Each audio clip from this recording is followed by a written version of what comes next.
Aquí comienza Compartir UCDM.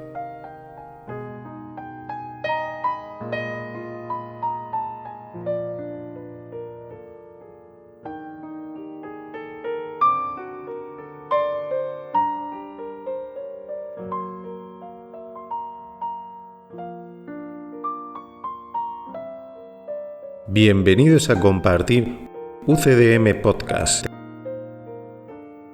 un espacio sin interferencias dedicado a la comprensión de un curso de milagros, llevado a cabo por maestros con años de experiencia, un espacio donde se descifran los mensajes profundos del curso, lo que te transportará a tu verdadero origen.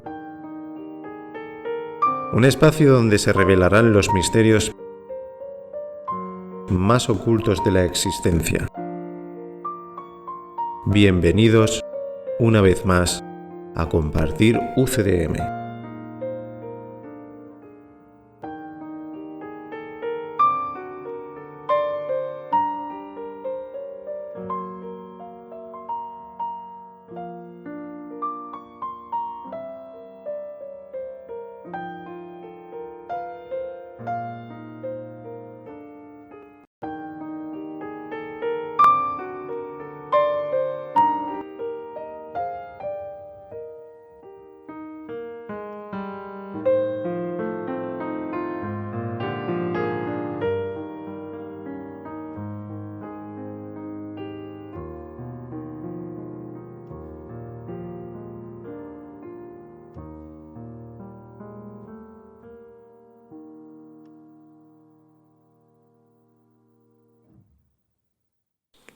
Bienvenidos al programa 69, capítulo 9, sección 2, la respuesta a la oración. Empezamos con el párrafo 1. Sección 2, la respuesta a la oración. Párrafo 1. Todo aquel que haya tratado alguna vez de usar la oración para pedir algo, ha experimentado lo que aparentemente es un fracaso. Esto es cierto no solo en relación con cosas específicas que pudieran ser perjudiciales, sino también en relación con peticiones que están completamente de acuerdo con lo que este curso postula. Esto último, en particular, puede interpretarse incorrectamente como una prueba de que el curso no es sincero en lo que afirma.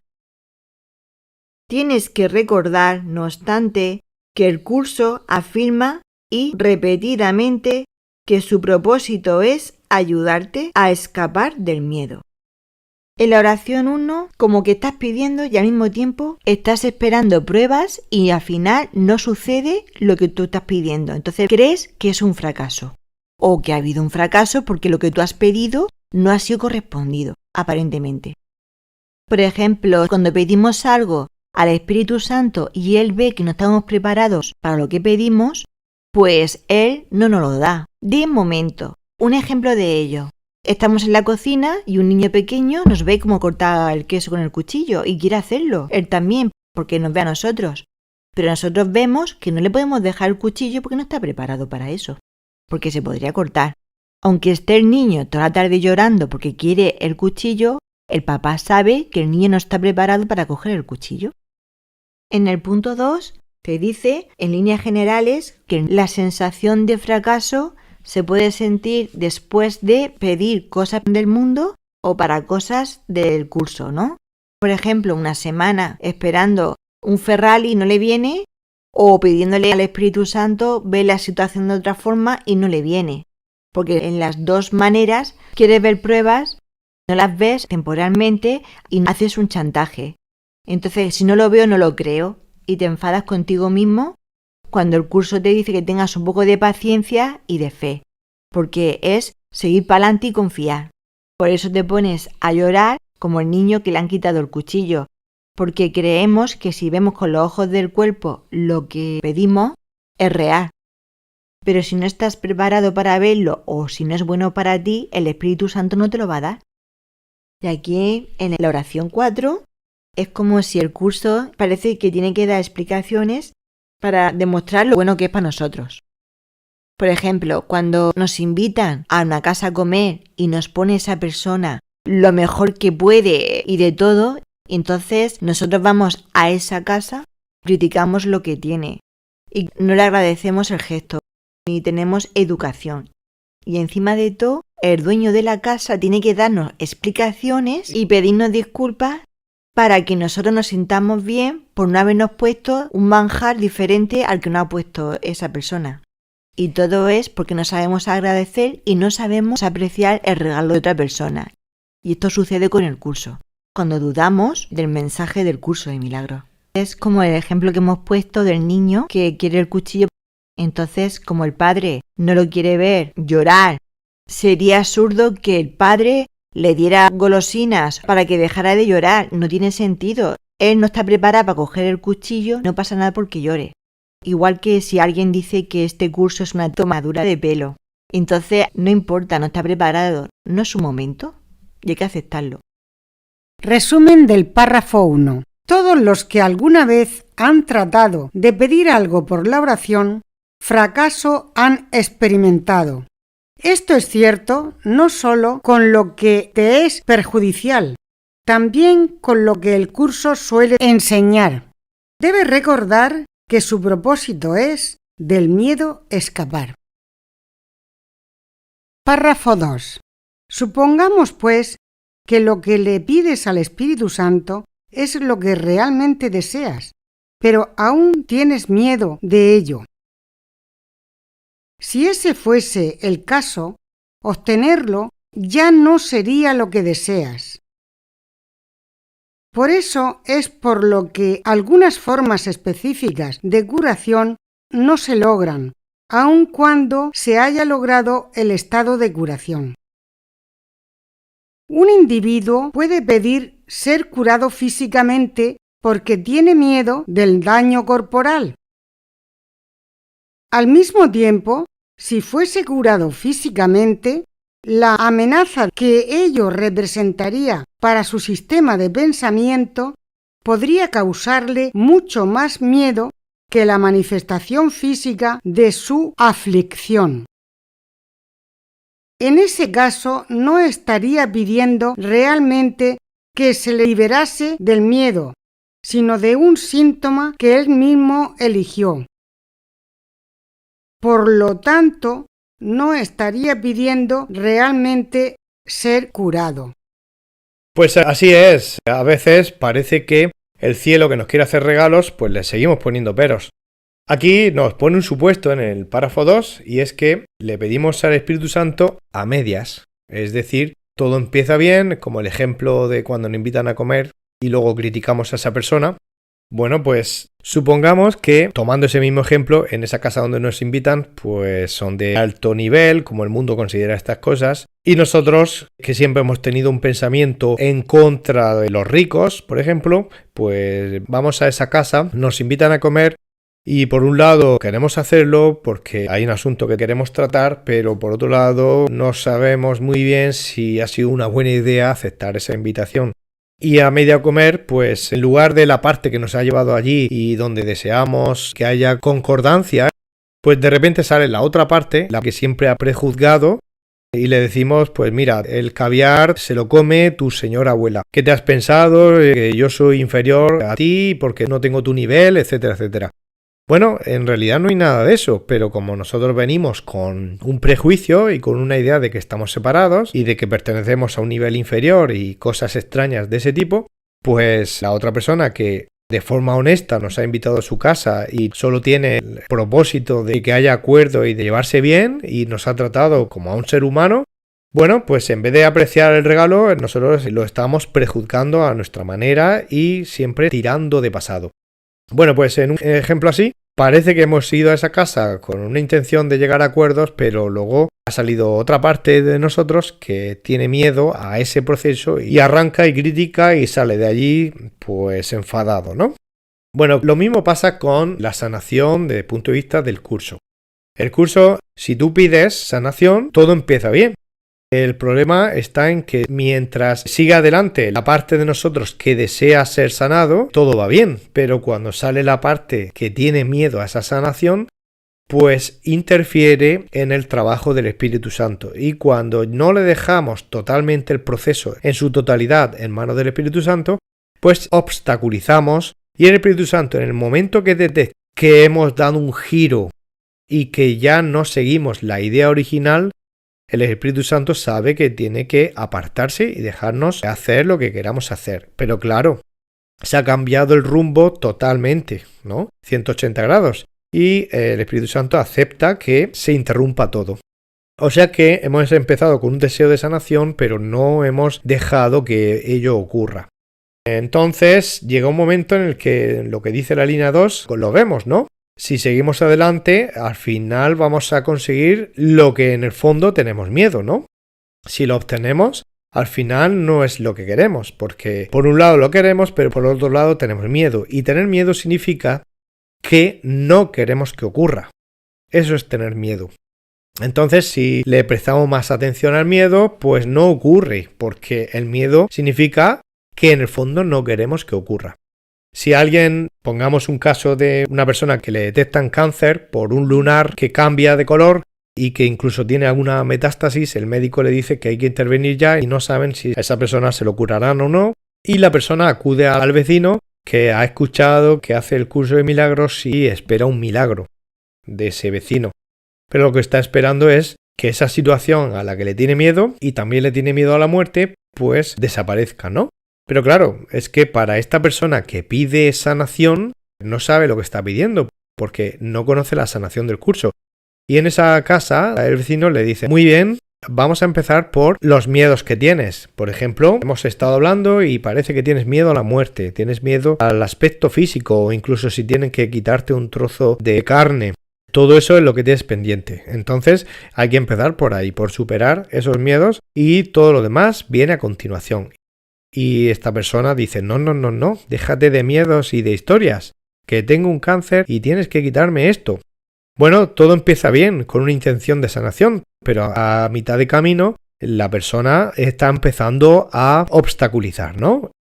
Incluso puede que salga de ahí medio acordando el entregar los miedos, etc., pero se va a su casa y se tira la siguiente semana mirando al espejo a ver si el lunar baja de tamaño o no baja de tamaño. Claro, esa persona no ha entendido todavía lo que es la sanación. La sanación empieza por la mente y pasa al cuerpo, pero en ese orden. Pero si uno interviene en lugar de confiar en el Espíritu Santo, pues creerá que la sanación tiene que ver con que el lunar baje de tamaño. Bueno, pues todos esos son síntomas de que tiene miedo a la sanación. Y tiene miedo a que ese camino desviado donde empezó todo, que es en el miedo, se vuelva recto hacia el cielo y todo lo que va detrás, fruto de ese miedo, como por ejemplo ese cáncer, pues se vuelva a su sentido original. Pero claro, es que la persona realmente no está preparado para sanar y está pendiente del cuerpo y con eso demuestra que su propósito de sanar el miedo no está yendo a ningún sitio. Porque de teoría y de boquita dice lo de superar el miedo, pero luego en la práctica no para de mirar a ver si las pruebas las recibe por algún lado, ¿no? Está confundiendo todo y se está fijando en el cuerpo. Por eso dice en la línea 3 algunas formas específicas de curación, por ejemplo en este caso, primero la curación en la mente y luego que pase al cuerpo, pues no se logra, pero no se logra porque se ha intervenido, se ha obstaculizado. Incluso se ha podido lograr el estado de curación, significa que a nivel mental la persona le ha gustado la idea de superar el miedo, solo que está centrado en lo físico. Y claro, si no estás totalmente centrado en la mente, pues el estado de curación está listo en el sentido de lo has pedido, se te ha dado, pero no confías en que todo siga su curso. Pues entonces el regalo se te ha hecho, pero está esperando en la puerta y tú no abres la puerta. Eso es lo que ocurre con tantos regalos que el Espíritu Santo nos da, porque lo hemos ido pidiendo a lo largo del camino, pero luego a la hora de abrir la puerta no nos hemos atrevido a abrir la puerta y el regalo pues ahí sigue, acumulados en la puerta de la casa, esperando a que abramos. En la línea 5 te dice, si esa persona, en este caso, no puede ocurrir porque ha intervenido, el Espíritu Santo se echa a un lado y pues al final ocurre lo que la persona está buscando. Al tener miedo de que el lunar no varíe, pues eso es lo que acaba viendo. Porque lo que resistes persiste. A lo que le tienes miedo lo vas a seguir viendo. El Espíritu Santo no puede intervenir porque respeta el libre albedrío. Y si el Espíritu Santo se saltara las normas establecidas por Dios, cosa que nunca va a ocurrir, si fuese así y esa persona se le curara los efectos físicos, pues esa persona no estaría preparada para eso y la amenaza para su sistema de pensamiento podría causarle mucho más miedo del que ya tiene. Y claro, en la línea 4 del párrafo anterior se nos recuerda, como tantas veces, que el propósito de la sanación es escapar del miedo. Pero es que hay una intención de superar el miedo, pero por otro lado, pasan las horas y uno está más nervioso porque no para de mirarse en el espejo. Entonces, al final está claro que una sanación desde el punto de vista del Espíritu Santo, si ocurriera, le produciría más miedo a la persona porque tiene miedo de la expresión física y al tener miedo, eso es lo que acaba viendo.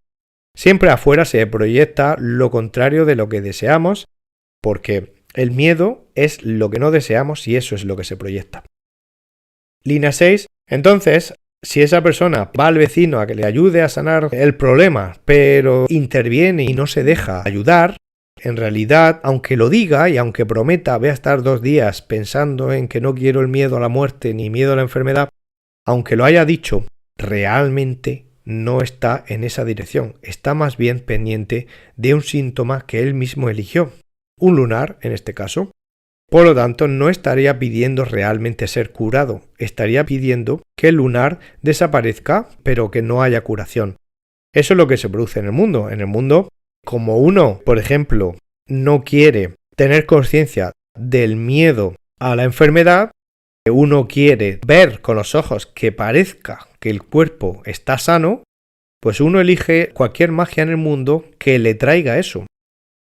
Porque lo que quiere es que los síntomas no se vean. Pero esa persona no está hablando, ni pensando, ni siendo consciente del miedo a la enfermedad o el miedo a la muerte. Lo único que está diciendo es que ocurra lo que tenga que ocurrir, pero que se retrase la muerte o que se retrase esto de estar enfermo. Así que no nos extrañamos de que los síntomas vuelvan otra vez y se declare cuando parece que la magia había funcionado, un tiempo después vuelve todo otra vez. Porque la mente no ha sido sanada y la mente acaba proyectando otra vez la misma situación. La persona tiene la otra parte de la mente donde quiere como sea no verlo con los ojos, pero es que puede conseguirlo una vez, incluso 2, pero al final el miedo a verlo acaba tomando posesión de la situación y por eso al final la magia lo único que hace es retrasar lo que uno no quiere ver y eso es lo que va a ver. Resumen del párrafo 2. Si le pides al Espíritu Santo lo que deseas realmente y de ello aún tienes miedo, ya no lo deseas, ya es diferente.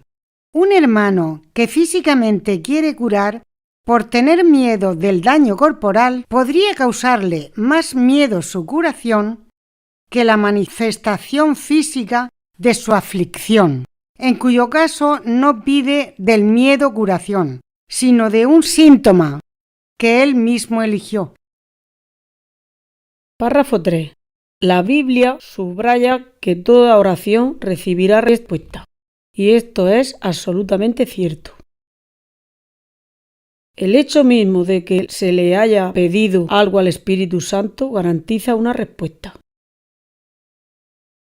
Es igualmente cierto, no obstante, que ninguna de las respuestas que él dé incrementará el miedo. Es posible que su respuesta no sea oída. Es imposible, sin embargo, que se pierda. Hay muchas respuestas que ya has recibido, pero que todavía no has oído. Yo te aseguro que te están esperando. Este párrafo nos dice, en todo momento, que la respuesta está dada.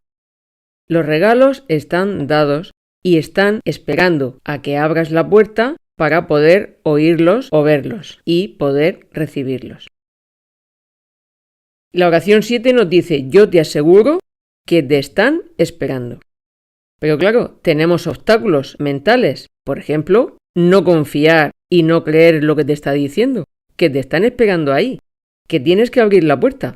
Esos obstáculos impiden que abramos la puerta.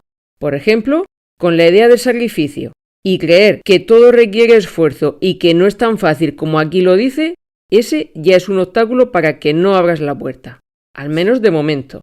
Y entonces pensamos: ¿cómo va a estar en la puerta? Eso es demasiado fácil. No, yo aquí tengo que hacer algo. Otro obstáculo de tener la puerta cerrada es, por ejemplo, no creerte merecedor. Te sientes escaso y no te crees merecedor de estos regalos, de estas ideas tan interesantes que te llevan a la sanación de la mente y te llevan a la paz y a la felicidad. Estás diciendo no, gracias, y te estás negando los regalos. El mundo de la pobreza es lo que conoces y eso podría enriquecerte. Y no tienes muy claro que tú quieras sentirte realmente rico a nivel mental. Otro obstáculo es perder privilegios. Por ejemplo, es que yo pierdo mi imagen. ¿Qué van a pensar de mí? ¿Qué prestigio voy a tener yo si empiezo a cambiar a nivel mental, empiezo a ser más feliz? ¿Cómo me preocupan lo que opinen de mí en mis círculos?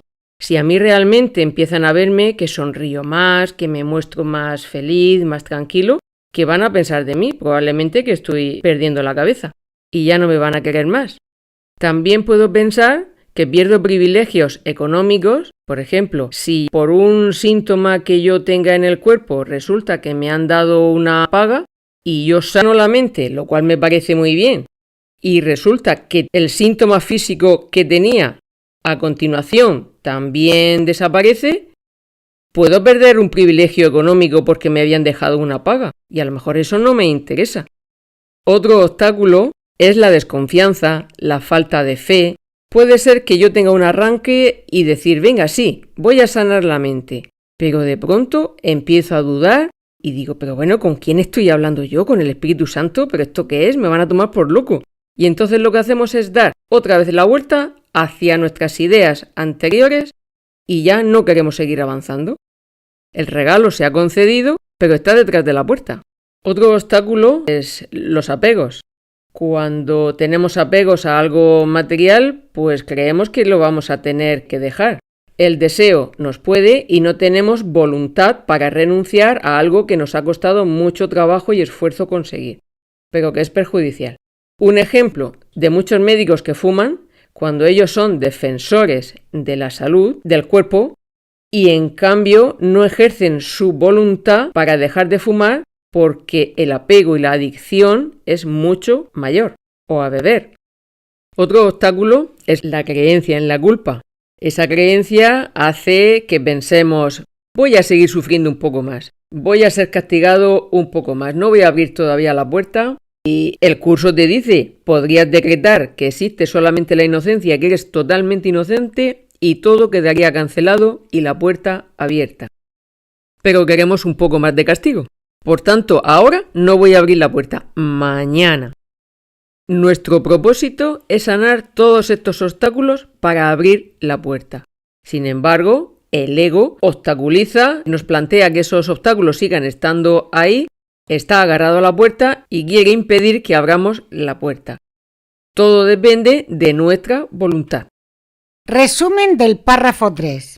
La Biblia dice: toda oración respuesta recibirá. Esto es cierto absolutamente. Cuando pedimos al Espíritu Santo, la respuesta garantizada está, mas su respuesta nunca el miedo incrementará. El miedo puedes quitar y sus respuestas escuchar. Párrafo 4. Si quieres tener la certeza de que tus oraciones son contestadas, nunca dudes de un hijo de Dios. No pongas en duda su palabra ni lo confundas, pues la fe que tienes en Él es la fe que tienes en ti mismo. Si quieres conocer a Dios y su respuesta, cree en mí, cuya fe en ti es inquebrantable. ¿cómo ibas a poder pedirle algo al Espíritu Santo sinceramente y al mismo tiempo dudar de tu hermano? Cree en la veracidad de sus palabras por razón de la verdad que mora en él. Te unirás a la verdad en él, y sus palabras serán verdaderas. Al oírlo a él, me oirás a mí. Escuchar la verdad es la única manera de poder oírla ahora y de finalmente conocerla. Pues de igual forma, la sanación también ocurre cuando parece que estamos mirando al de enfrente y parece que es el de enfrente el que se tiene que sanar. Siguiendo con el ejemplo de aquel vecino que está mirando el lunar, acude a aquel que ha oído que hace milagros y aquel vecino le recibe, y ese vecino, pues si piensa que la situación de sanación tiene que ver con este que está entrando por la puerta y no tiene nada que ver con él, pues no conoce el curso del todo. Porque la sanación también tiene lugar en uno mismo, aunque uno esté mirando y ayudando a alguien enfrente con lo que parece ser el problema de otra persona. Pues no, aquí aprenden los dos. Por eso dice ahí que el maestro o alguien que está ayudando a otro sin ser maestro tiene que recordar que nunca puede poner en duda la palabra o lo que diga o las acciones o simplemente quién es el otro. El otro es el Santo Hijo de Dios, haga lo que haga, diga lo que diga y por lo tanto eso tiene que estar por delante de cualquier duda, ¿no? Por eso dice ahí, no pongas en duda su palabra ni lo confundas. Imaginaos que aquel dice, muy bien, sí, vale, el sanar miedo a la muerte, pero a ver, el lunar se me va a quitar y a lo mejor el maestro piensa por dentro, madre mía, este no va a sanar, este está pensando en el lunar. Si el curso dice que es la mente, no es el físico. Bueno, a ver, es cierto que la sanación empieza en la mente y luego pasa al físico, pero el maestro no puede estar dudando de que el otro empezó pidiendo ayuda, pero ahora parece que no se lo cree. O a lo mejor este piensa, claro, como no le cobro, mira, ahora dice que va a hacer lo contrario. Bueno, pues pensar eso significa que el maestro o el que está ayudando también tiene un problema. Y los dos son los que necesitan sanación. Por eso, para que todo lo que se le pide al Espíritu Santo y lo que el Espíritu Santo quiere que pidamos está relacionado con sanar la mente, se pone en práctica a través de, por ejemplo, no dudar de que la sanación se ha realizado aunque el otro está manifestando duda o el otro está manifestando que no se lo cree o que no lo va a hacer. No importa lo que haga el otro. En el momento que lo pidió, se le concedió. Y el maestro que tiene claro esto sabe que se le ha concedido, que el regalo está en la puerta y que el otro si abrirá la puerta o no la abrirá, eso ya no es asunto del maestro. El maestro sabe que la sanación se ha hecho. El regalo está y que el otro lo recibirá o no dependiendo de cuándo quiera hacerlo. Pero no puede poner en duda de que la sanación se ha producido. O a lo mejor el otro empieza a decir, pero ¿cuándo se me va a quitar los síntomas? ¿Tengo que hacer algo especial, algún ritual? El maestro tiene que saber que ya se ha producido y por lo tanto tiene que manifestarle que ya está hecho y que solo tiene que poner en práctica lo que se ha estado diciendo, pero hecho está. Nada puede cambiar eso. Si hace eso, se está alineando con el Espíritu Santo. A lo mejor el Espíritu Santo sabe que el otro se vuelve a su casa con duda y no es hasta el día siguiente que lo ve claro y empieza a practicar. Por eso el maestro no sabe nada de que a lo mejor se va con dudas, pero luego al día siguiente va a seguir adelante con la sanación. Por eso no hay que juzgar, no hay que poner en duda la palabra de nadie. El regalo y la sanación está hecho. Y lo que haga el otro con ello es cosa del otro. Pero el maestro sí demuestra ser maestro. Por eso los maestros, antes de demostrar que son maestros, tienen el ejemplo de Jesús, que tiene una fe inquebrantable en todos los hermanos, y el maestro tiene que hacer absolutamente lo mismo con todo el mundo. Tener fe inquebrantable en que lo va a realizar cuando quiera hacerlo. El regalo y la sanación ya está hecho y no hay duda absolutamente de ello. Por eso en el mundo hay pocos maestros, porque todo el mundo está esperando a que otros den ejemplo y otros enseñen. Pocos tienen la iniciativa de sanar y ser un ejemplo para los demás. Eso provoca que en el mundo, pues al final dé la sensación de que uno tiene que dar ejemplo a los demás, pero es que enseñando es la mejor manera de aprender. Resumen del párrafo 4. Si quieres tener la certeza de que tus oraciones son contestadas, ve en tu hermano su creación y fortaleza. La fe que en él tienes, en ti la mantienes.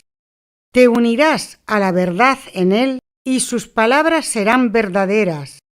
Ver en él la divinidad es descubrir la verdad. Párrafo 5. El mensaje que tu hermano te comunica depende de ti. ¿Qué te está diciendo? ¿Qué desearías que te dijese? Lo que hayas decidido acerca de tu hermano determina el mensaje que recibes. Recuerda que el Espíritu Santo mora en él y su voz te habla a través de él. ¿Qué podría decirte un hermano tan santo excepto la verdad? Mas, ¿le escuchas?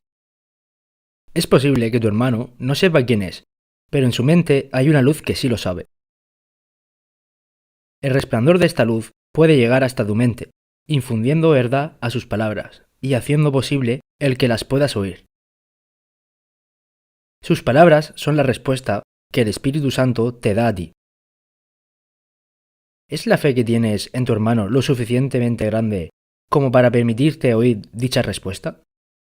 Bueno, este párrafo es un verdadero marco de referencia para saber qué hacer cuando tu hermano te habla en una situación de sanación. No importa cómo empieces, lo que importa es cómo actuar en una situación de sanación donde es el hermano el que, de alguna manera, nos pide iluminación, ¿no? Nos pide cómo aprender o sanar una idea que es errónea. Este párrafo entonces es un marco de referencia. Si se entiende, uno sabe qué hacer en todas las situaciones cuando un hermano nos pide ayuda. Sabe qué hacer perfectamente y es muy simple. Vamos a ver. El primer mensaje, la primera línea, te dice ya una clave muy importante y es: el mensaje que tu hermano te comunica depende de ti. Ahí está la clave de todo. ¿Por qué depende de ti? No te está diciendo que depende de lo que diga tu hermano. No, te está diciendo que depende de ti. O sea, si tú eres el que escuchas, como tú elijas interpretarlo, y eso significa interpretarlo o bien agarrándole la mano al Espíritu Santo o bien agarrándole la mano al ego. Según al maestro que elijas, lo interpretarás correctamente o no. Además, no hay que esperar a que se presente ese día. Si uno tiene claro este párrafo ahora mismo, y si quiere anotarse alguna idea se la anota, si uno aprende perfectamente lo que dice aquí, puede adoptar un plan para toda la vida. Puede decir: ya da igual el hermano que se presente ante mí. Todos los hermanos son iguales y todas las situaciones son la misma. Como aprendo a afrontar esto, yo ya estoy preparado para que cualquier situación ya no sea una sorpresa donde nosotros no sepamos cómo improvisar, ¿no? Porque no hemos hecho un plan. Entonces, si ese es el caso, pues este párrafo nos gustó mucho, pero ya se nos olvidó y cuando llega a esa situación no sabemos qué hacer. Es importante tener un marco de referencia, saber que si uno ha hecho el plan de afrontar esa situación tal como lo dice aquí, pues es raro que alguna situación te sorprenda. No obstante, si te sorprende, no pasa nada. Es una oportunidad para aprender. Bueno, entonces te dice que aquí depende todo de cómo tú lo interpretas, no de lo que te está diciendo. Dice en la línea 2, ¿qué te está diciendo tu hermano? Pero aquí lo importante no es el mensaje de lo que te está diciendo tu hermano. Aquí lo importante es que sepas interpretar lo que está ocurriendo. Lo que está ocurriendo es que te está pidiendo ayuda. Línea 3. ¿Qué desearías que te dijese? Bueno, esta pregunta es una pregunta espejo. Espejo significa, puede ser que todavía no estés preparado para afrontar esta situación porque hay todavía obstáculos en tu mente, como los que hemos mencionado anteriormente, que impiden que tú seas un buen maestro aquí o por lo menos una buena ayuda a ese hermano que te está buscando. Tus propios obstáculos impiden que la ayuda llegue como es deseable. Eso no quiere decir que el otro no sane. A lo mejor no sabemos ayudar, pero el otro sana. Eso es aparte. Pero claro, nosotros como representantes en ese momento del Espíritu Santo estamos obstaculizando. ¿Por qué? Porque dice ahí, ¿qué desearías que te dijese? A lo mejor pensamos, ya viene este. Madre mía, si este ha criticado siempre lo que yo hago, que me gusta el curso. Y madre mía, y ahora viene aquí y se hace pasar como que me pide ayuda. Claro, si tú piensas, y esto está reflejado en la línea 4, si tú piensas eso antes de que llegue, o ya tenías ese juicio antes de que llegue ese hermano, pues la pregunta claramente te lo revela. tú desearías que te dijese: oye, que lo que he pensado y he dicho hasta ahora con respecto a ti es un error y a partir de ahora me encanta todo lo que tú dices y haces. No, no tienes que desear cosas, porque eso impide, eso bloquea. Lo que tienes que hacer es centrarte en cuál es tu papel. Y tu papel es: si un hermano me pide ayuda, da igual quién es, si tú lo conoces, si no, si lo has visto antes, si tú tienes juicios o no tienes juicios, todos los hermanos son el mismo. Y entonces sabes lo que tienes que hacer. Lo que tienes que hacer es centrarte en cómo estás interpretando lo que te dice. Si tú ya tienes ideas previas, y no son ideas amorosas, no estás escuchando su mensaje, sino que lo único que estás haciendo es clasificar lo que dice en función de si coincide con lo que tú juzgas o no. Si tú juzgas que, madre mía, otra vez, no sé qué, entonces sus palabras no apoyan tu deseo y tú ya estás en contra y estás bloqueando. Entonces, la sanación hacia todos es la misma. Es: mi hermano me está pidiendo ayuda, yo soy representante del Espíritu Santo, lo único que tengo que hacer es que por el hecho de haberla pedido, va a recibir esa sanación. Si el otro lo rechaza, lo critica, lo hace ahora o no lo hace ahora y lo hace después, no importa todo lo demás. Lo único que ocurre, lo único que importa es: ha venido a sanar y yo soy el representante a través del cual se le concede. Yo sé que se le ha concedido. Y no tiene nada que ver con lo que se está hablando o con lo que ocurre o lo que pasará. Ahí acaba mi papel.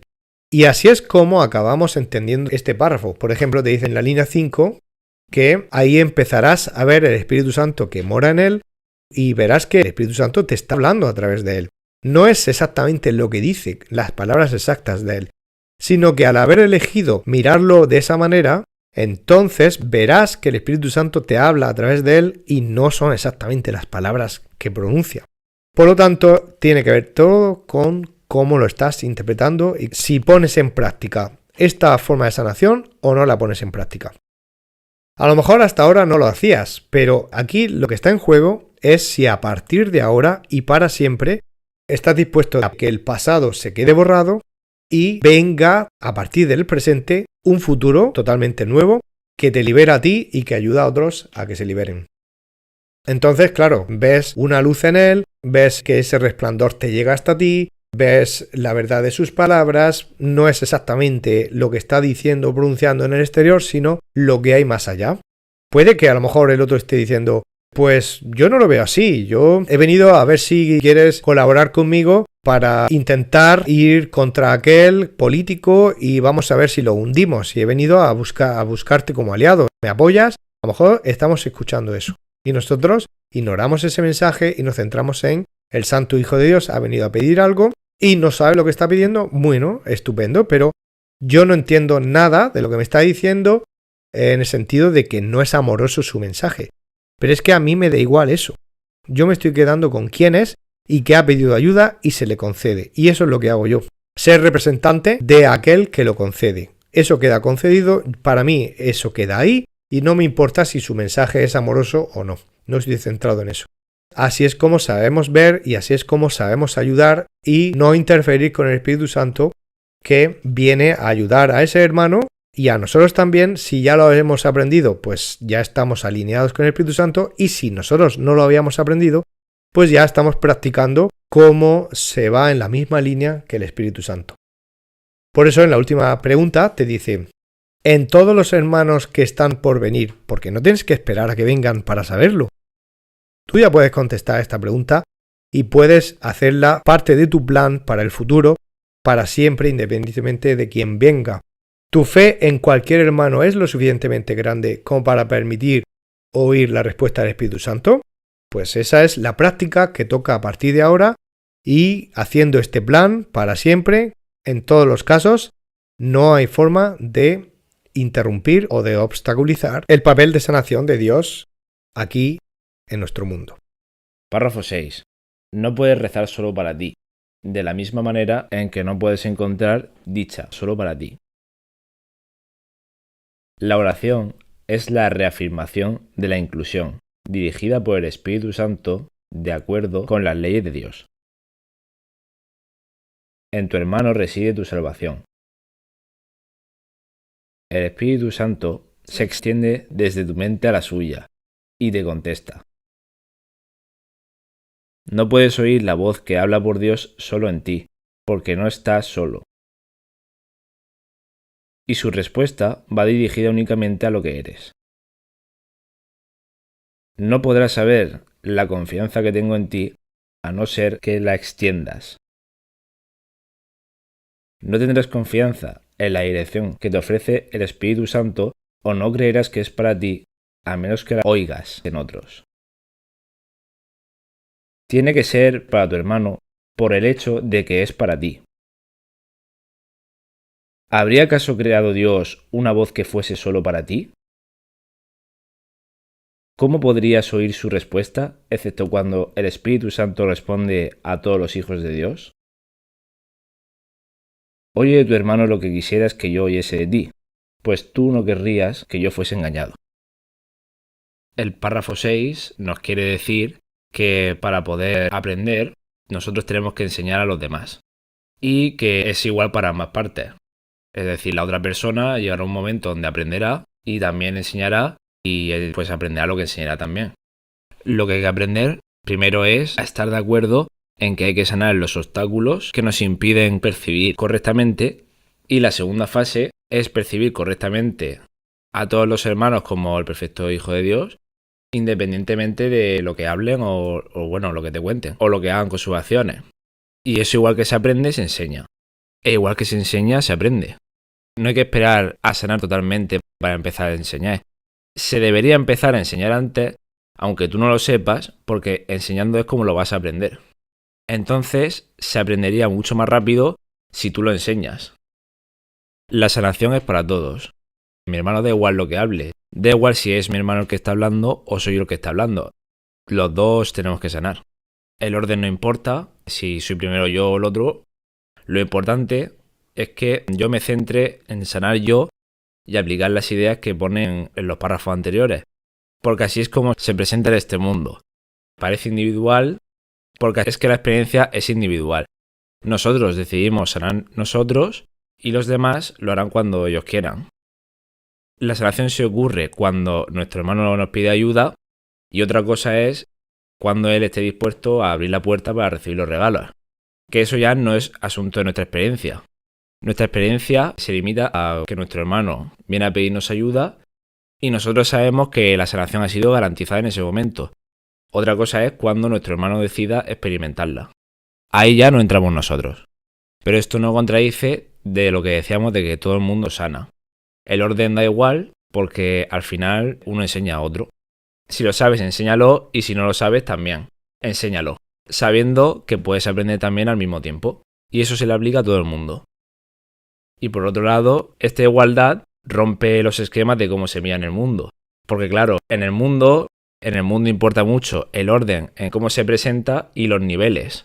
Porque, por ejemplo, tú cuando entras a la consulta del médico, tú esperas a que el médico sea el que cura, pero no va el médico a tu casa a preguntarte cómo se cura. O porque, por ejemplo, va en una dirección, pero no en la otra. Eso es el orden.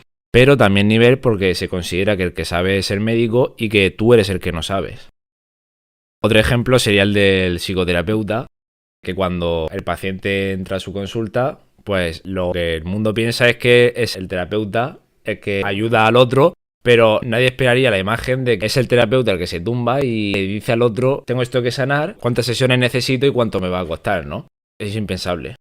Bueno, pues de hecho es en las nuevas ediciones del libro donde se añade las secciones de psicoterapia, para enseñar a terapeutas que están acostumbrados a un cierto orden que ellos también van a aprender y a sanar. Además, en el párrafo 5 está recogida toda la psicoterapia. Entonces, al final, tanto terapeuta como paciente, ambos pueden enseñar y aprender. Porque en última instancia, los dos sanan. Sanan juntos. Párrafo 7. Al igual que Dios, yo te quiero por razón de la verdad que mora en ti. Tal vez tus engaños te engañen a ti, pero a mí no me pueden engañar. Puesto que sé lo que eres, no puedo dudar de ti. Oigo solo al Espíritu Santo en ti, quien me habla a través de ti. Si me quieres oír, oye a mis hermanos en quienes la voz que habla por Dios se expresa. La respuesta a todas tus oraciones reside en ellos. Recibirás la respuesta a medida que la oigas en todos tus hermanos. No escuches nada más, pues, de lo contrario, no estarás oyendo correctamente. Aquí en el párrafo 5, el resumen del párrafo sería elegir ver a tu hermano como a ti mismo, porque la clave está en elegir, no dejarse engañar y no hacerle caso a los obstáculos que uno tiene consigo mismo. Si tienes esos obstáculos, tienes que sanarlo y ver a tu hermano, el perfecto Hijo de Dios, como a ti mismo, y no dejar que ese obstáculo te impida ver la verdadera visión de tu hermano. Debes tener una actitud de querer escuchar a tu hermano independientemente de que diga alguna tontería. Siempre lo vemos en la mente, en el reino de Dios, como nosotros mismos. No vemos tonterías y solamente vemos al perfecto Hijo de Dios, porque nosotros decidimos ignorar nuestros propios juicios y ver al perfecto Hijo de Dios, diga lo que diga o haga lo que haga. No escuche nada más que lo que el perfecto Hijo de Dios te diga, pero ignora lo que no tenga sentido, lo que tú añades que enturbia u obstaculiza la percepción correcta del Santo Hijo de Dios. Párrafo 8. Cree en tus hermanos, porque yo creo en ti, y aprenderás que está justificado que yo crea en ti. Cree en mí creyendo en ellos, en virtud de lo que Dios les dio. Te contestarán si aprendes a pedirles solamente la verdad. No pidas bendiciones sin bendecirlos, pues solo de esta manera puedes aprender cuán bendito eres. Al seguir este camino, estarás buscando la verdad en ti. Esto no es ir más allá de ti mismo, sino hacia ti mismo. Oye únicamente la respuesta de Dios en sus hijos y se te habrá contestado. En este párrafo 8 continúa con la idea de qué vemos en nuestros hermanos y vamos a profundizar un poquito aquí. Nosotros tenemos la respuesta de Dios que es siempre la misma. Contempla al Santo Hijo de Dios que está mucho más allá de lo que manifiesta salvo que esté manifestando amor. Contémplalo y decide solo ver eso. En esa decisión somos nosotros los que elegimos qué ver y no tenemos en cuenta lo que está pasando enfrente, sino es amor. Entonces, siempre la respuesta de Dios es la misma. Aunque el hermano esté insultando o gritando o manifestando un comportamiento o diciendo ideas contrarias al amor, debe estar confundido, pero la única posibilidad para nosotros recibir la respuesta de Dios y sanar nosotros la mente siempre es la misma mirada, porque decidimos nosotros adoptar esa mirada. Entonces, si nosotros en lugar de mirar siempre así, elegimos caer en la tentación, porque aquí empieza el error, que viene del pasado y que llega hasta el presente a no ser que elijamos de una vez por todas y para siempre, por eso nombramos el otro día hacer un plan. Hacer para siempre lo que te saca de la trampa. La trampa es cuando empezamos a mirar y dentro de mirar, lo cual significa interesarnos por, pues ahí empezamos a caer en la trampa del ego, porque si el hermano se manifiesta de forma no amorosa, nosotros nos interesamos y miramos lo que está haciendo o lo que está diciendo. El hecho de interesarse ya es haber caído una vez más en el error. Y cuando te interesas, entras en una doble posibilidad. Da lo mismo un lado que el otro de la posibilidad, porque el ego está encantado con que acojas uno de los dos lados. Uno de los dos lados es rechazar lo que estás viendo. Lo hemos hecho siempre. Hemos rechazado, no nos ha gustado lo que manifiesta, lo que dice. A veces, siguiendo el otro lado que el mundo aporta, que es voy a perdonar a mi hermano por lo que me acaba de hacer. Eso no es el curso. Eso es lo que el mundo te enseña, ¿no? Lo que el mundo llama el perdón. Es, me la ha hecho, pero voy a perdonarlo porque hoy me he levantado generoso. Entonces, en vez de estar rechazando a mi hermano, hoy acepto lo que manifiesta, pero no lo acepto para siempre, lo acepto hoy. Con lo cual sigo atrapado en la trampa porque sigo creyendo que es una cuestión de con qué estado de ánimo me levante, si me apetece seguir rechazando o si hoy voy a elegir aceptar la posición contraria, que es lo que llamamos perdonar según el mundo. Pero es que estamos ya en una trampa. Lo que nos hace salir de la trampa para siempre no es aceptar o no aceptar, es interesarse por. Ahí empieza la doble posibilidad. Interesarse por es fijarnos en qué está diciendo, cómo se está aportando y elegir el significado que tiene para nosotros esa interpretación. Cuando nosotros hacemos eso, ya hemos caído en una trampa. Entonces, al final, ¿cuál es la respuesta de Dios? La respuesta de Dios es: no me interesa nunca más los comportamientos o lo que se dice que se aleja del amor por parte de los hermanos con los que me cruzo. No me interesa lo que no es una forma de amor. Si no me interesa, no tengo que calificarlo de lo rechazo o lo acepto, sino simplemente no me interesa. Simplemente no me interesa lo que no es amor. Entonces, cuando un hermano se manifiesta de forma no amorosa, la respuesta de Dios es: ¿qué quieres ver en él? Como dijimos en el párrafo 5 en la línea 3. Lo que tú eliges ver, si no te interesa su comportamiento, lo que dice, y te fijas solamente en el hermoso Hijo de Dios que tienes delante, así es como en tu conciencia la idea de unidad vuelve a cobrar importancia, ¿no? Entonces te dice: cree en tus hermanos porque yo creo en ti. Y está justificado, claro. ¿Qué significa creer en tu hermano? Si tú dices no me interesa esto que está manifestando, tú estás creyendo en tu hermano. Porque tu hermano a lo mejor espera de ti una reacción. Claro, si tú dices no me interesa, no estás reaccionando. Si no reaccionas, tú te estás quedando con quién es. Y tú le estás ayudando a que él mismo supere sus propios problemas. Porque te estás quedando con lo importante. No estás reaccionando. Entonces es como la televisión. Todo empieza en el mirar. La televisión no es un aparato que nos obliga a mirarlo. No entramos en la casa y se nos conduce a la televisión que está encendida y se nos obliga a mirarla, sino que la televisión está apagada, somos nosotros los que la encendemos. Por lo tanto, nosotros siempre elegimos si vamos a ver la imagen en la pantalla o no. ¿Y qué hacemos con esa imagen? Nunca es obligado, es una elección que hacemos. Dice ahí: si crees en ellos, crees en mí. Claro que sí. Está hablando Jesús. Entonces dice: te contestarán si aprendes a pedirles solamente la verdad. Te contestarán a qué estás pidiendo, porque la sección se llama la respuesta a la oración. Bueno, hasta el día de hoy o hasta hace poco no parabas de pedir. Claro, eso lo haces cuando no sabes que lo tienes todo. Una vez que empiezas a aprender que lo tienes todo, sabes que la respuesta viene a través de cómo eliges tú mirar en cada situación.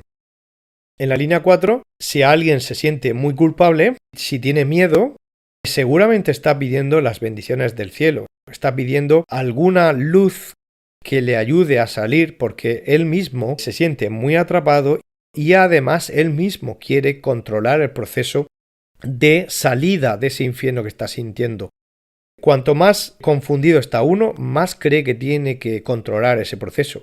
Y cuanto más uno se libera de la confusión, más confía en que la respuesta viene a través de cualquier hermano que el Espíritu Santo envíe y no elige a cuál va a ser su maestro. Por lo tanto, cuando uno se siente muy culpable, está pidiendo bendiciones, es decir, está pidiendo que el cielo se acuerde de él y que le ofrezca una salida cuando al mismo tiempo no quiere salir. Aquí te dice: bueno, pues antes de pedirle al cielo que te saque de un infierno, empieza por bendecir a tus hermanos. Si bendices a tus hermanos, los resentimientos que guardas con respecto a ellos empiezan a borrarse, porque es incompatible bendecir a un hermano y al mismo tiempo tenerle un resentimiento. Si uno bendice a su hermano y dice no guardo más el resentimiento, está olvidándose de ese comportamiento del hermano o de lo que está rechazando, está diciendo no me interesa eso que manifiesta mi hermano absolutamente. Me centro en quién es. Por lo tanto, yo lo bendigo y así entonces aprendo cuán bendito soy yo mismo.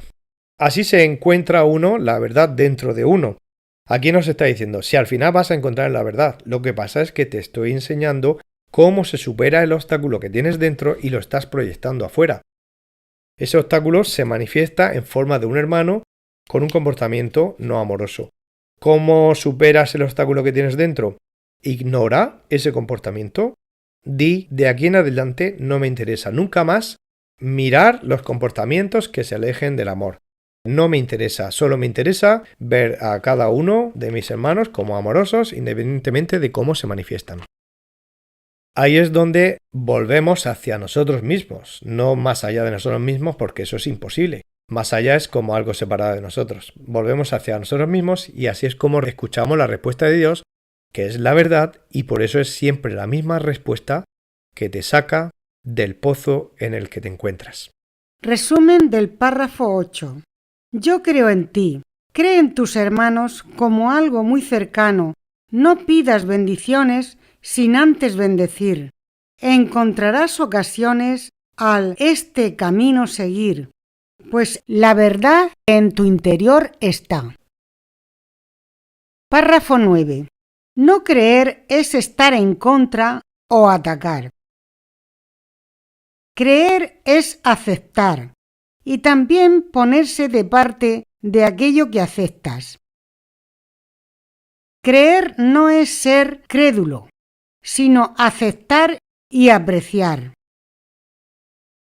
No puedes apreciar aquello en lo que no crees, ni puedes sentirte agradecido por algo a lo que no le atribuyes valor. Por juzgar se tiene que pagar un precio, porque juzgar es fijar un precio. Y el precio que fijes es el que pagarás. Aquí en el párrafo 9, un resumen de ello es, por ejemplo, cuando enchufamos la tele, vemos en la pantalla imágenes que nos afectan más o menos. Entonces nosotros nos ponemos en contra o a favor. Cuando tú rechazas o estás de acuerdo con lo que ves, estás atrapado entre dos opciones de reacción a lo que ves. El que está en el campo, que no está viendo la tele, pues ni se entera de lo que está pasando. Pues eso es lo que te hace el curso, prepararte ante cualquier situación, verlo totalmente que no tiene sentido, siendo neutro. Todo empieza con el interés ante lo que ves y eso te hace reaccionar. Por ejemplo, con imágenes que no son amorosas. Entonces, solamente quedándote con quién es nuestro hermano, no nos interesa cómo se manifiesta, sino quién es, que es el Hijo de Dios igual que tú. Lo que pasa es que hacemos teatros en el mundo. En la primera oración, cuando te dice creer o estar en contra, si no te gusta lo que ves, estás en contra y entonces rechazas. Confundes su comportamiento con quién es él. Por ejemplo, cuando estás cansado de rechazar, pues el mundo te enseña, pues perdona a tu hermano. Cuando a tu hermano no hay que perdonarlo, es solamente verlo perfecto. Por ejemplo, hoy perdonamos a nuestro hermano porque nos hemos levantado generosos, pero al mismo tiempo pensamos que no la puede hacer otra vez. Eso es decir, que creemos en el ataque. Y si creemos en el ataque, tenemos que estar perdonando cada vez que nuestro hermano no lo haga. Pero no es el verdadero perdón. Y mientras tanto, hay días que acepta y otro que rechaza. Eso no es la verdadera aceptación que dice el curso, porque sigues alternando. Según cómo te levantes el día, así reaccionas. Sigues alternando entre rechazar y aceptar. El mundo aceptar lo llama perdonar, pero no es el verdadero perdón. En lugar de aceptar es resignarse. Resignarse es, parece que aceptas, pero no aceptas. No eres sincero contigo mismo. En el fondo sigues rechazando, porque crees que nuestro hermano te lo va a hacer. Por eso sigues atrapado en la creencia del ataque. Por eso ese perdón no es la solución. La solución es dejar de creer en el ataque. ¿Y cómo se consigue eso? Haciendo un plan. Juzgar es, me interesa lo que nuestro hermano está diciendo, lo que está haciendo. Pero entonces se paga un precio por ello. La solución es aceptar para siempre. Que no es el aceptar de estar alternando. sino aceptar para siempre. Y esto se refiere a que no me interesa lo que haga mi hermano, sino saber quién es mi hermano. Me interesa quién es mi hermano, no lo que haga. Elijo lo que me interesa y lo que no. Ponerme en paz es que ya no me afecta lo que haga mi hermano ni veo ataque. Me interesa ponerme en paz con todos mis hermanos y no ver ataque. Es como que ya no me interesa eso. Es como si enchufas la tele, vas pasando canales y te das cuenta que al final terminas apagándola porque no te interesa nada. El aceptar para siempre es cuando tú lo has perdonado todo y ves paz, no ves nada en contra en la tele, y entonces ves solamente paz. Y entonces eliges apagar la tele. No puedes apagar la tele mientras que estés en contra a favor de una imagen o de una idea. Cuando ves a tu hermano en paz, pues cuando sale la palabra aquí, crees es porque tú ya ves a tu hermano como es en el futuro, ya en el presente. Lo que parece futuro ya es presente porque lo estás viendo aquí y ahora. Perfecto. Igual que Jesús parece que está esperándonos más de 2000 años para llegar a que nos interesen estas ideas. Parece. Pero él ya lo vio hace más de 2000 años. Para Jesús, que no cree en el tiempo, pues ha pasado en el mismo instante. Somos nosotros que le hemos dado poder al tiempo y hemos tardado más de 2000 años para llegar a este punto. Para nosotros se ha producido el tiempo.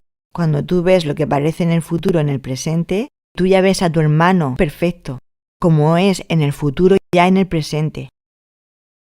Es como salirte del tiempo. Porque te has ido a la verdad y eso te ha sacado de todas las ilusiones. Cuando juzgamos, pagamos un precio, que es mayor cuando se rechaza y es menor cuando se acepta, intercambiándolo con rechazar como el mundo hace. Cuando no tienes que pagar nada es cuando te sales de los dos. Y es cuando aceptas para siempre. Este juzgar es condenar y es percepción incorrecta. Y luego está la forma correcta de percibir o de juzgar, que es lo que hemos estado explicando. Aceptar para siempre.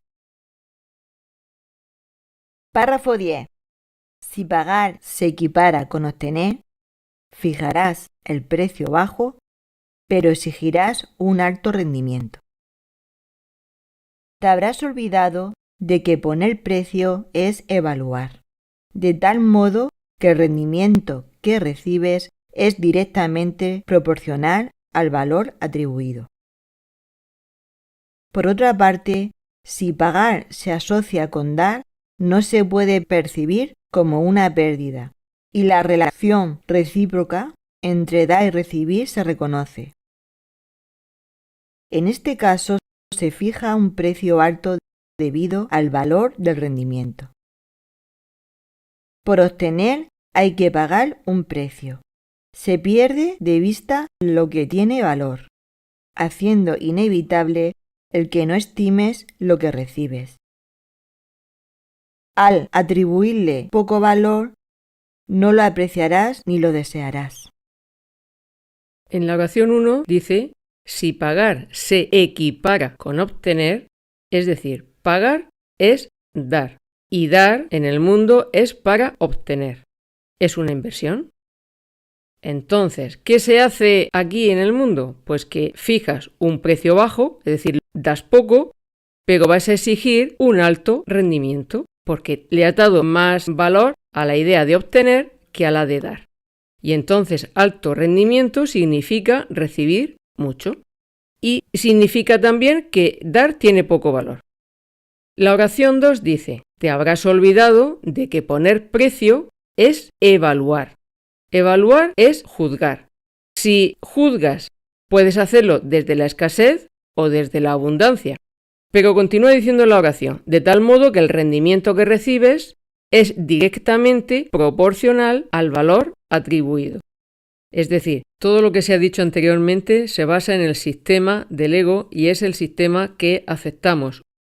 Un sistema que nos lleva a la pobreza, porque damos poco y exigimos mucho. Y está basado en ideas de escasez, es decir, tengo pruebas de que mi vida es escasa. Otra idea, ideas de controlar, de creer que la riqueza en tu vida depende de lo que tú haces. Otra idea, juzgar erróneamente. Por ejemplo, yo soy el que le doy el valor a la idea de dar. ¿Qué dice el Espíritu Santo a estas ideas que nos traen pobreza? Pues en el caso de la escasez es que eres abundante, que lo tienes todo y que no tienes que preocuparte de nada.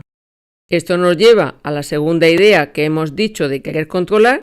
¿Qué dice el Espíritu Santo? Pues de dejarlo todo en manos del Espíritu Santo y entonces tu vida será muy sencilla.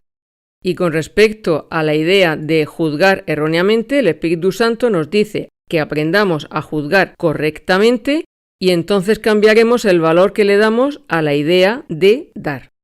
Entonces, volviendo a la línea 2, aquí se nos habla de la tercera idea que hemos dicho de evaluar incorrectamente. Poniendo dos ejemplos. Primer ejemplo, a la idea de dar le hemos dado un valor muy bajo. Y otro ejemplo es cuando tenemos un queso y evaluar es cortar por la mitad y separar la unidad.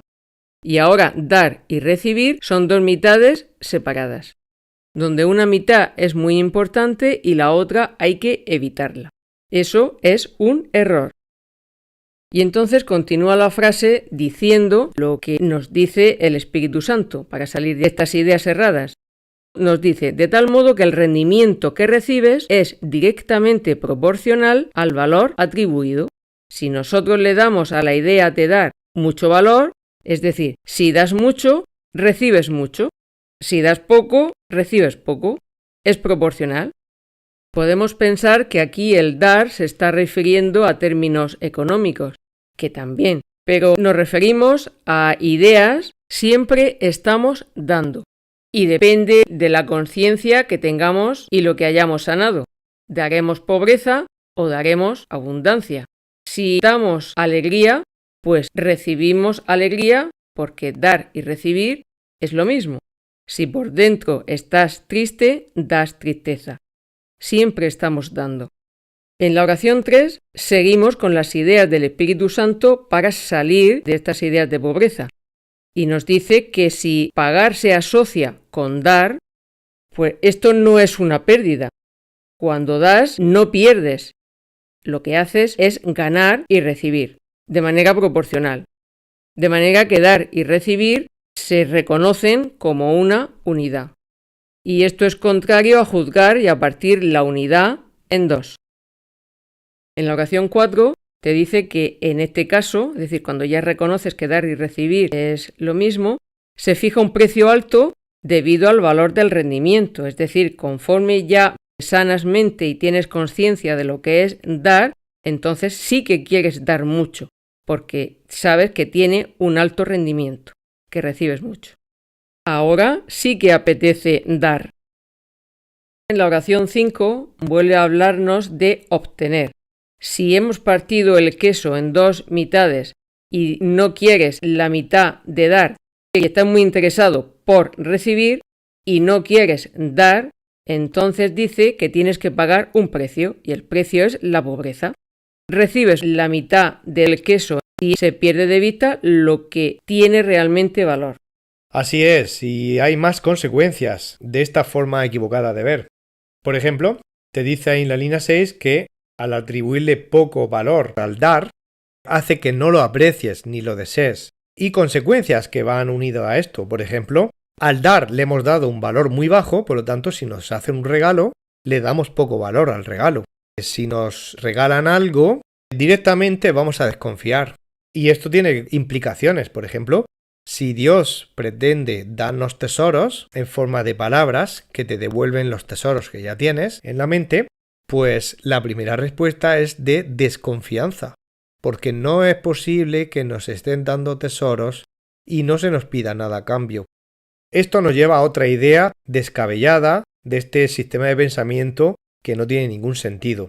La idea descabellada es que esas dos ideas que van unidas, por un lado, querer obtener, va unida a otra idea y es la de que, bueno, pero tengo que pagar un precio o dicho de otra manera, tengo que invertir. tengo que pagar un poquito para obtener mucho. Pues en el mundo, ese pagar hace que veamos normal que para recibir lo que Dios quiere para nosotros, que es que seamos felices, que no nos falte de nada, incluyendo en este mundo, no solo en el mundo de Dios, que no nos falte de nada, pues nosotros pensamos que no puede ser que eso sea tan fácil y entonces nos metemos en los mundos del sacrificio, del esfuerzo y a ver quién en este mundo piensa que puede pagar las facturas y todos los gastos, incluyendo vacaciones, sin tener que trabajar o sin tener que esforzarse de alguna manera o invertir en el futuro cuando uno es joven. Todo viene de la mano de pagar un precio para obtener algo en el futuro que no está claro si lo vamos a obtener. Porque muchas veces el mundo te engaña y no te lo da. No te da esa compensación que te promete. Entonces, ¿qué ocurre cuando se hace un regalo? El que lo recibe desconfía. Puede que el que lo reciba diga, vaya, pero si estoy comprobando que lo que me está dando según el mundo tiene mucho valor. Entonces, ¿qué significa que desconfía? Piensa, este me va a hacer pagarlo después. Después tendré que hacer cosas a la altura del valor de esto. Y cuanta más altura, más cosas tendré que hacer. Porque lo llevamos asociado. Llevamos asociado obtener algo a hay que pagar un precio. Si somos nosotros los que estamos dirigiendo el proceso, por eso la segunda idea errónea que dijimos antes, la primera era la escasez, la segunda controlar el proceso y la tercera juzgar erróneamente. Bueno, pues la segunda, la de controlar el proceso, es decir, en vez de dejárselo en manos del Espíritu Santo, creemos que somos nosotros los que tenemos que controlar el proceso. Pues si lo hacemos nosotros, vemos normal pagar un precio, es decir, sacrificarnos para obtener lo que queremos. Pero cuando el regalo viene de otra persona, como no hemos intervenido ni controlado el proceso, directamente el obtener le quitamos bastante valor porque no nos hemos sacrificado ni hemos pagado nada a cambio y por lo tanto desconfiamos. Lo primero que hacemos es quitarle valor al regalo. Lo mismo hacemos con las palabras de Dios a través del Espíritu Santo o de los maestros. Nuestra primera reacción es desconfianza, porque no vemos que sea posible que se nos regalen tesoros a cambios de nada. Párrafo 11. Nunca te olvides, por consiguiente, de que eres tú el que determina el valor de lo que recibes y el que fija el precio de acuerdo con lo que das. Creer que es posible obtener mucho a cambio de poco es creer que puedes regatear con Dios. Las leyes de Dios son siempre justas y perfectamente consistentes. Al dar, recibes. Pero recibir es aceptar, no tratar de obtener algo. Es imposible no tener, pero es posible que no sepas que tienes. Estar dispuesto a dar es reconocer que tienes, y solo estando dispuesto a dar, puedes reconocer lo que tienes. Lo que das, por lo tanto, equivale al valor que le has adjudicado a lo que tienes, al ser la medida exacta del valor que le adjudicas. Y esto, a su vez, es la medida de cuánto lo deseas. Muy bien, párrafo 11. Pues todo el párrafo está basado en un juicio correcto de determinadas ideas, tanto las de Dios como las del mundo o del ego. Pero aquí todo está percibido perfectamente y está juzgado con total rectitud y se aleja por tanto de cómo lo juzga el mundo. Por ejemplo, línea 1 dice, eres tú el que determina el valor de lo que recibes. Ya hemos dicho antes que recibimos un regalo y desconfiamos, porque nosotros le hemos dado ese valor. Nadie nos ha obligado a decir eso va a valer poco. Somos nosotros los que le damos el valor. Y cuando nosotros decimos, es que en el mundo esto tiene tal valor. Bueno, pero es que aunque el mundo le dé ese valor, nosotros aceptamos ese juicio y nosotros también pensamos así.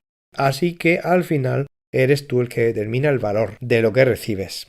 Si crees que estas palabras que vienen del cielo tienen poco valor, probablemente no tardarás mucho en dejar de escucharlas.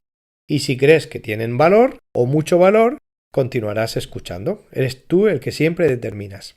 y el que fija el precio de acuerdo con lo que das. Si una persona da mucho, pues está más preparado para entender y ese valor está relacionado con el valor de lo que das. También el valor de lo que das está relacionado con el valor que le das a lo que tienes. Línea 2. Creer que es posible obtener mucho a cambio de poco es creer que puedes regatear con Dios. Claro, cuando lo primero que haces es creer que los regalos de Dios llevan trampa o me van a obligar a hacer cosas, sacrificios, esfuerzos, etc., va a ser un camino difícil, pues bueno, como no estoy tan por la labor, porque yo mismo estoy diciendo que va a ser así, en vez de dejarme llevar, pues el ego interviene entonces y el ego intenta regatear con Dios. Porque claro, creemos que va a ser con sacrificio y ya nos hemos sacrificado tantas veces que no nos apetece mucho más. Nosotros regateamos con las leyes de Dios, pero es que las leyes de Dios, si supiéramos lo beneficiosas que son para todos, por eso son siempre justas, porque no son más beneficiosas para unos que para otros. Si lo supiéramos que para todos hay grandes tesoros, no regatearíamos. Línea 4. Al dar, recibes. Esta es la ley, que no se puede dividir ni separar, y por lo tanto juzgarla e intentar separarla es un error. Es una unidad que no se puede dividir. Lo que das, recibes. Si das mucho, recibes mucho. Si das poco, recibes poco. Esto es una ley en la que el mundo no cree y en el mundo, por eso, recibimos pobreza, porque damos poco. Igual que hay que estar atento a dar y no estar pendiente de recibir, porque es automático. Si tú das, recibes, no tienes ni que pensar en ello. También tienes que vigilar si eres de esas personas que no le gusta recibir, pero sí le gusta dar. Es decir, bloquea el recibir. Pues tampoco tiene sentido. No tiene sentido dar mucho y luego decir no, para mí no, gracias. No tiene sentido porque no se puede bloquear un lado sí y un lado no. Si bloqueas un lado, bloqueas el otro. Entonces te dice aquí, una aclaración. Recibir es aceptar. Porque claro, parece que hablamos de economía, pero esto se aplica a todo. Por ejemplo, este capítulo se llama la aceptación de la expiación. Como nosotros sanar la mente, que es la expiación, no lo vemos del todo claro, aceptar los regalos de Dios y queremos regatear. Por lo tanto, no tenemos mucha claridad y dudamos bastante de si seguimos adelante o no o cuánto tiempo tiene que llevar este proceso de sanar. No lo vemos claro. Pero claro, es que recibir es aceptar. Por otro lado, otro concepto dice, es imposible no tener. Es decir, es que tú lo tienes todo porque Dios te lo dio. Y está en tu poder, es tu herencia, son los tesoros que Dios dispuso para todos. Eso es así. Otra cosa es que tú no lo recuerdes, no lo sepas. Pero que tú no lo sepas no quiere decir que te falte. Quiere decir que no eres consciente de ello. ¿Cómo es posible que no seamos conscientes de ello? Porque nos hemos pasado la vida interviniendo con acciones individuales separadas del todo. Eso era una de las ideas que hemos mencionado antes, que junto con la creencia en la escasez y junto con los juicios erróneos, acaban llenando la mente de obstáculos y haciendo que no accedamos al conocimiento como siempre hemos accedido. Por lo tanto, ahora no sabemos qué tenemos. Y ahora estamos en un círculo vicioso de escasez, donde parece que venimos de la escasez y parece que vamos hacia la escasez. Hay que romper ese círculo, claramente. Línea 7. Estar dispuesto a dar es reconocer que tienes. Si estás dispuesto a dar, claramente piensas que tienes. Porque aquí en el mundo, cuando nos dicen tienes que aportar algo, pues siempre entendemos que vamos a dar menos de lo que tenemos. Es muy extraño que alguien piense no pasa nada porque lo dé todo. Y es aún más extraño que alguien piense voy a dar más de lo que tengo. Aquí en el mundo, el que da está demostrando que reconoce que tiene. Y eso es porque siempre se da menos de lo que se tiene. Y solo estando dispuesto a dar puedes reconocer lo que tienes. Si estás dispuesto a dar, entonces empiezas a darte cuenta de quién eres y qué tienes. Porque el verbo ser y el verbo tener van juntos. ¿Quién eres? Lo eres todo. Entonces te das cuenta de que no es solo un tema económico, no es un tema de dinero, de regalos, de materialismo. Es un tema de quién eres, espiritualmente hablando. y que ya el valor que le hemos dado a las migajas del mundo, empezamos a verlas tal como son, como migajas, no tienen valor, porque empezamos a compararlo con el valor que tienen los tesoros del cielo y cada vez nos damos más cuenta de a cuánta basura le hemos dado tanto valor que hace que creamos que hay que sacrificarse y esforzarse muchísimo para obtener esa migaja que no tiene ningún valor, pero creemos que sí. Línea 8. Lo que das, por lo tanto, equivale al valor que le has adjudicado a lo que tienes. Claro. Como das menos de lo que tienes, pues más o menos te haces una idea de lo que tienes. Pero es que este es el valor que le hemos dado, no lo que tienes en realidad. Siempre que pensamos en lo que tenemos, pensamos en la materia, pensamos en cuánto tengo ahorrado, cuánto tengo en títulos, como propietario de cosas materiales en el mundo. Pero no nos damos cuenta de que lo que tenemos es mucho más allá de eso. Por lo tanto, siempre que damos un valor, siempre lo llevamos hacia el mundo y el valor de lo que damos es infinitamente superior simplemente por ser quienes somos. Un ejemplo, si un niño coge una piedra del suelo y nos la da, sonreímos, pero no sonreímos si es un adulto el que hace eso. Porque en un niño nos es fácil ver quién es, nos recuerda su inocencia, su dulzura, pero no vemos eso en un adulto. ¿Por qué? Porque no estamos eligiendo ver al Santo Hijo de Dios, sino estamos eligiendo encender el televisor y vamos a ver cómo reaccionamos ante esto que me está dando. Porque, a ver, ¿qué sentido tiene? Me está dando una piedra, intento entender qué significa esto, le pregunto, oye, ¿por qué me das una piedra? ¿Qué haces? ¿Qué te pasa? No estamos mirando más allá de lo que nos está pasando. Hemos encendido el televisor y nos ponemos a favor o en contra, pero no vemos un gesto de dar independientemente del valor de lo que nos están dando. El valor se lo damos nosotros siempre, y como los ojos siempre se nos van hacia el comportamiento y lo que vemos, no nos damos cuenta de que tiene mucho valor porque es el Santo Hijo de Dios el que lo da. Y línea 9, y esta es la medida de cuánto lo deseas. Las cosas que deseamos, esto se aplica tanto al mundo como al mundo de Dios. Si tú deseas algo mucho, le das mucho valor. Y eso va acompañado de cuánto sacrificio tengo que asumir para conseguirlo. Pero es que lo deseo mucho. Cuanto más deseas, más valor le das. Cuanto menos deseas, menos valor le das. Con las ideas del curso pasa igual. Si lo deseamos mucho, le damos mucho valor.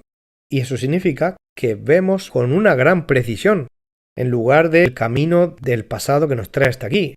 Cuanto más hacia el pasado, menos vemos.